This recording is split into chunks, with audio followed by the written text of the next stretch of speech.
Est-ce qu'elle a été prise en otage? Est-ce qu'elle a été assassinée? Tout ce qu'on sait, c'est qu'elle a disparu. On ne veut pas qu'elle grandisse sans sa mère.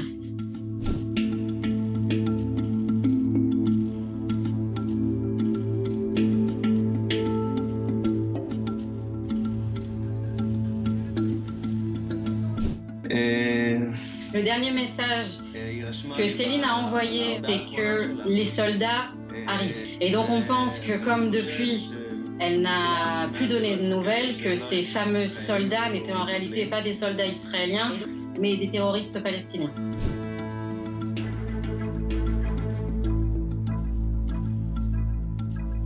Ce qui le rattache, en fait, à Céline, c'est ce véhicule criblé de balles, complètement atteint, complètement touché, à savoir que c'est pas le pire véhicule, il y a des véhicules qui ont été complètement brûlés. On n'a pas retrouvé beaucoup de traces de sang, donc c'est ce qui permet de supposer que Céline est encore en vie.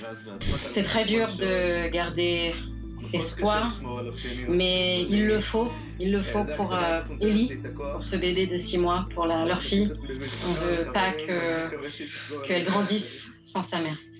Céline, c'est l'amour de ma vie, c'est la femme de ma vie, et j'en appelle au gouvernement français et à la communauté internationale qui a le pouvoir et l'influence et la possibilité d'intervenir parce que Céline est franco-israélienne et déterminer qu'il en est de la situation, de la condition de Céline. Est-ce qu'elle a bel et bien été kidnappée?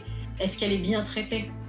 Dans un cas pareil, on se sent complètement démuni, on se sent en même temps effondré, on ressent ce flou en fait qu'on n'avait jamais vécu avant et heureusement on reste unis, on reste là pour eux, on reste là pour se soutenir.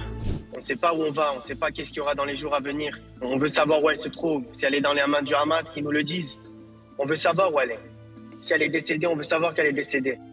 Si elle est blessée ou elle se cache. Mais vu qu'on a vu la voiture mitraillée, on a compris qu'elle était avec eux, avec le Hamas. Donc ça veut dire qu'il y a de fortes chances qu'ils l'ont enlevée. C'est ça qui fait peur. Il y a des centaines de personnes qu'on ne sait pas où ils sont. C'était une fête avec plus de 4000 personnes qui étaient déjà là-bas toute la nuit. Ma sœur, elle est venue que pour le lendemain. Elle n'était même pas là-bas la nuit. Elle n'a même pas vu cette fête. Elle n'est même pas arrivée à cette fête. Il y a une colère, bien sûr. Il y a une colère entre nous. Comment ça a pu arriver? Comment on n'était pas prêt à ça? On ne sera pas comme ça. C'est impossible. Il y a des enfants qui ont été enlevés, des familles. Une femme âgée de 85 ans a été enlevée. C'est impossible. C'est pas humain. C'est pas humain. Ils sont obligés de laisser sortir des enfants de 2 ans, 4 ans.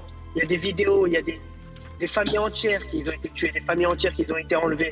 C'est une catastrophe. Céline, si tu vois ces images, ta fille Ellie est en bonne santé, la famille s'en occupe, et on pense à elle, et on l'oublie pas, et on espère son retour, et qu'en attendant qu'elle sache qu'elle ne s'inquiète pas, et qu'on l'attend pied ferme à la maison.